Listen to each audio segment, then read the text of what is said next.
Let's bury the lead, why don't we? Steve Willis has a couple new zines out, but this is a Phoenix spotlight. And the Collected Cranium Frenzy Volume 2 is on the streets.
And hello everyone, it's Tom, it's FANzine Live, and today is the day Collected Cranium Frenzy Volume 2 hits the streets.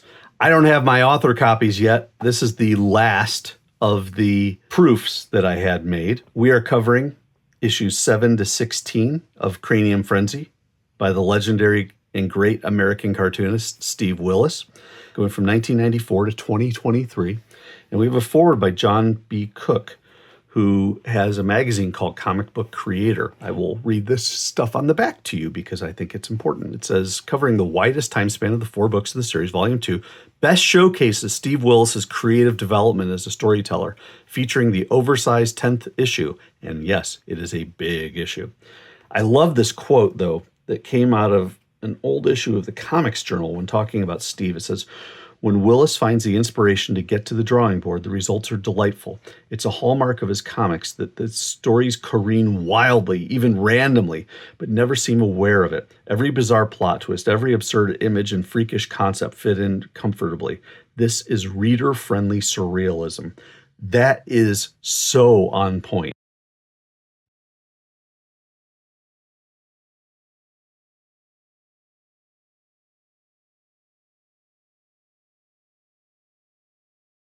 And it is fun. And he tells a darn good story. So we're on number 2. The first issue, Volume 1, was the yellow cover. Had Morty in yellow. This time we have Mukey the Mutant Membrane in Mucous Membrane in blue. The other thing I will note is this book is 5.5 by 8.5 digest. Volume 1 was 8.5 by 7 because it was a half-page legal for those issues. However, by the time he got to issue 7, he switched to the half-page digest, so I had to make the book size to match. The other neat thing about this, and you'll see that we're going to have these things color-coded, but consistent in spine design. I think that'll be pretty cool. Let's take a look inside. What do you say? Same format, basically. Dedicated to Michael Dowers and Bruce Chrislip. Bruce Chrislip, who starheads. The pages are done with the Mukey design. Jon B. Cooke does a really nice foreword here. And he mentioned just getting a copy of Morty the Dog, the Morty comics, 11,600. And so we were able to get a copy of that and reprint it. So he does his foreword, and then we jump into the book. And so we are at 1994. Look at this. He had a 5-year-old draw Morty the Dog. I think that's fantastic. You can see that Willis's style, and we'll go back and take a look at 1981's issue 1 of Cranium Frenzy. Look at the difference in the style. You can see the bones are the same, but Steve has progressed so much as a cartoonist.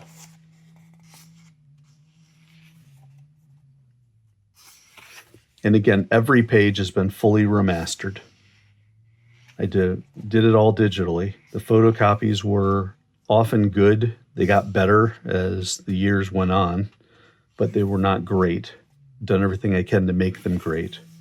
But he still has the same wild sense of humor.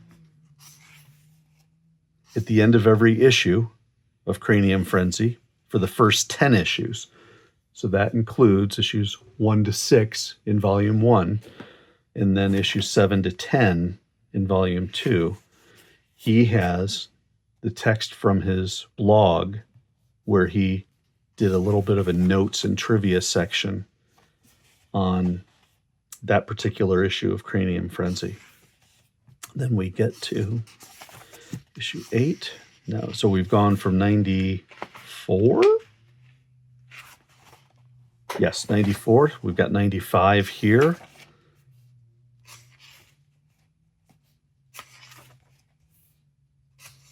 Morty goes into another world. Why not?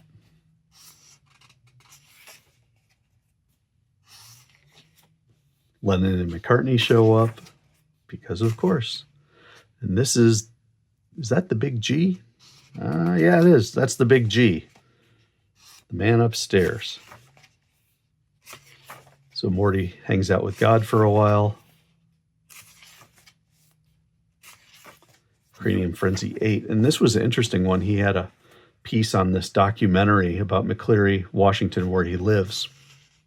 And he had this on his website, so I was able to find these pieces and paste them in. Then you have the notes and trivia. Issue 9. President Nixon makes an appearance. Oh, funny. But these pages just turned out great. I remember some of these pages were so difficult. This one was just a hot mess. But it really did clean up nicely. All the blacks are filled in. I'm a stickler on that. Most of the lines where there were broken lines, they've been cleaned up.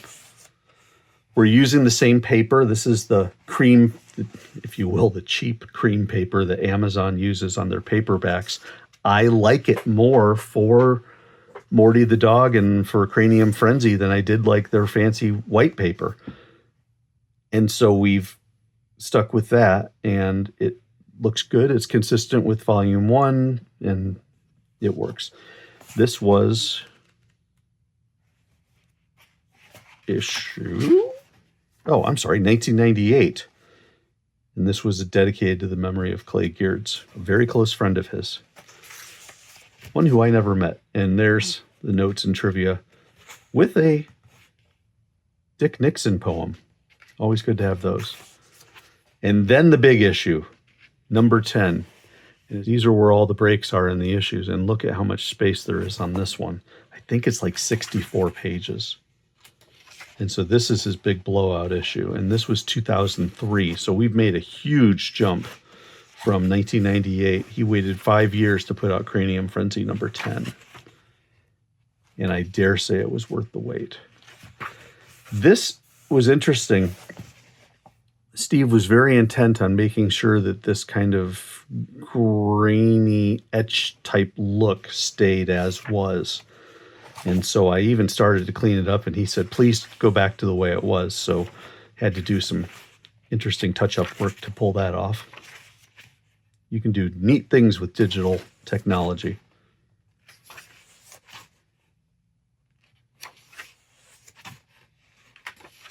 But yeah, love his panel design there. What a great look.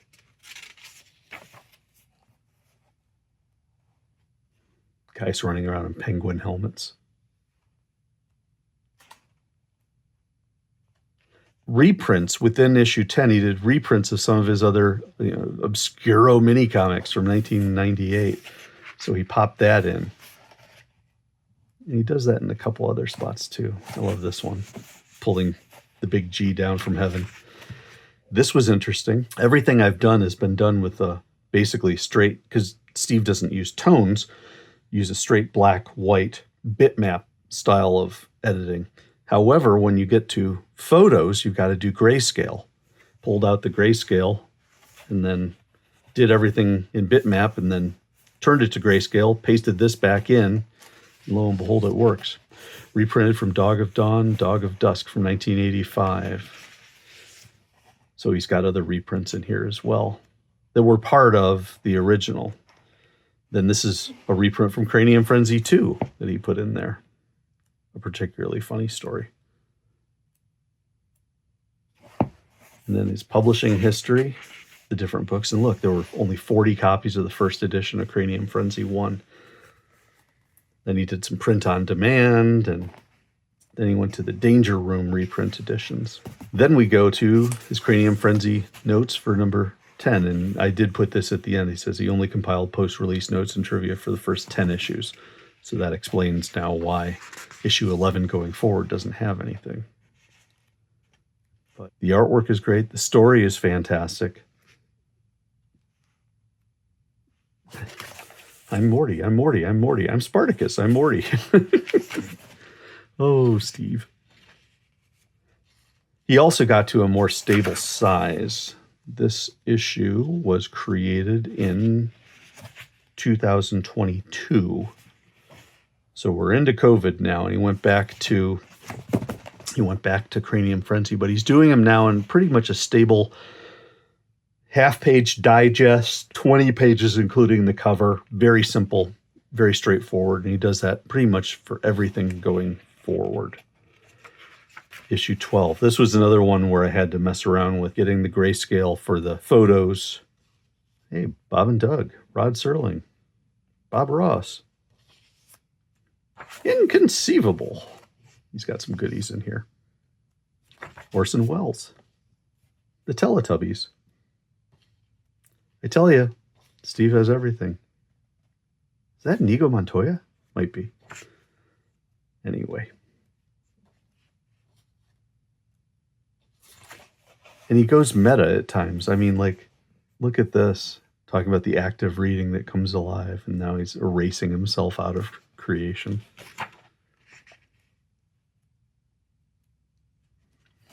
This piece right here, this panel, I am all powerful and eternal, the thumbnail sketch. I was thinking of putting it on the back, but I switched it out. I just think this page is just hysterical.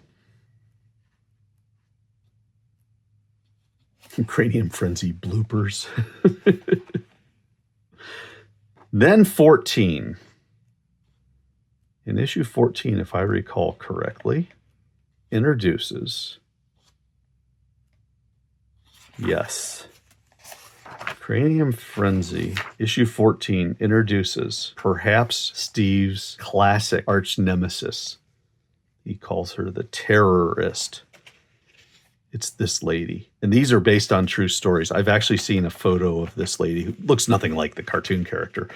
But this is Buginthebutt, who, as Steve posts his original Morty comics around town, and especially at the public library in McCleary, Washington, she goes around and pulls them down and tears them up because she has no sense of humor. And so Miss Buginthebutt starts in issue 14 and then becomes a recurring character throughout. Face.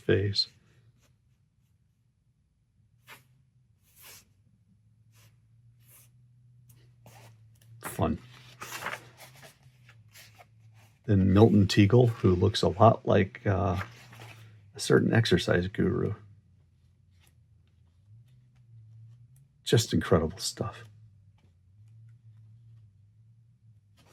Then you've got, throughout the book, you've got the Buttercube Brothers, which is another one-page gag that he does, and it's always talking about how these 2 pads of butter always melt.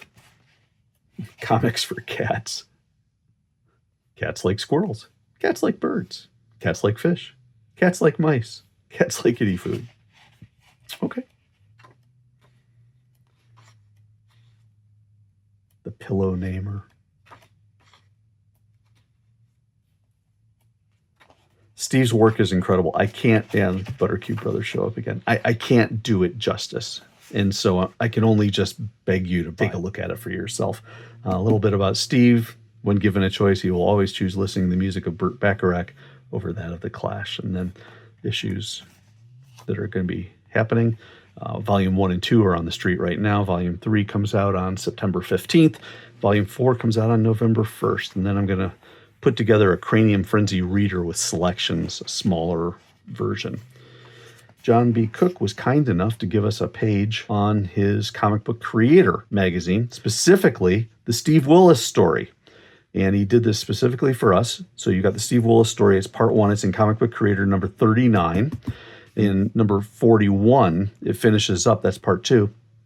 The World and Steve Willis in Comic Book Creator number 42. So 3 issues of Comic Book Creator, some of which are on the street, some of which are still to come as I record this, all about Steve Willis and other things as well. I mean, Len Wein and Tom Yates and the like. But you've got great stuff about Steve Willis and his background. So I strongly recommend you pick that up. And I thank Jon for doing the foreword for this book. And then, of course, some information on Phoenix and page for FANzine Live. Wow. This, my friends, is a big old book. Another great collected edition paperback of the Collected Cranium Frenzy. So glad to have that. This is the work that I've been doing about Steve. Let's take a look at what he's been up to. He's still doing Jam Comics, and this is Off Center Comics. I'm not going to go through this because you can get it yourself by sending zines or tribute and trade to Mr. Willis. But you can see he did this one with Dale Lee Couvert. He did it with Steve Keeter, the chairman of the United Fanzine Organization, Kel Crum, Jamie Crespo and Mark Campos, and then a piece on Mark Campos. So a lot of fun stuff. That's Steve Keeter artwork if I've seen it. Yep. Good stuff all along. So that's Off Center Comics, one of his jam pieces. I love the Off Center head. And this came as a bit of a surprise. I kind of thought he was going to be done with it for a while. No. Steve is inspired by the Collected Cranium Frenzy, and he is back at it. Cranium Frenzy number 41. He's doing it again. Now makes me wonder if that 4-volume series of the Collected Cranium Frenzy is eventually going to get a 5th volume. But yeah, it's another 20-page zine. That's kind of how he does it. White interiors, color cardstock cover. And this one is a whole issue about this gentleman who grew a tail. You've got the big G showing up. He does very nice furry art. Kind of never seen that from him before. He goes out into the woods around Bazango, Washington.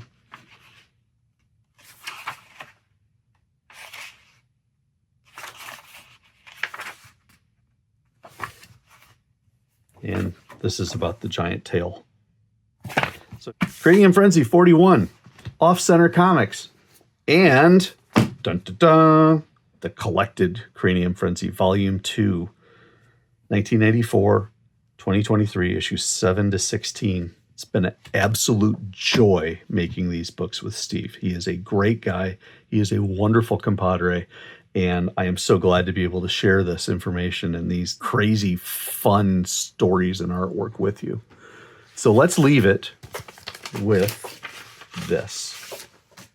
Don't forget, like the video, leave a comment about any of this. Can you believe he's back at it again? Subscribe to FANzine Live. Tell your friends. Collected Cranium Frenzy is on the street, and I just gave you guys a 200-plus page preview. But we're going to leave it with this. Morty Comics. Presume that I am the thing I was.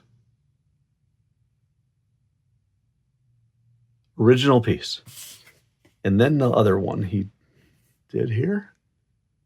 Death within, death without. It makes you want to twist and shout. And that's Morty Comics 11,879. Did on July 4th. Original artwork from Mr. Steve Willis. He actually sends a Morty Comics when he sends these out. Pretty cool. Thanks for watching, everybody. This is FANzine Live. I'm Tom. We're darned excited to see this hit the street, and we're working as hard as we can to get the other ones out on time. Thanks again for watching. I hope you have a great day. I will catch you next time.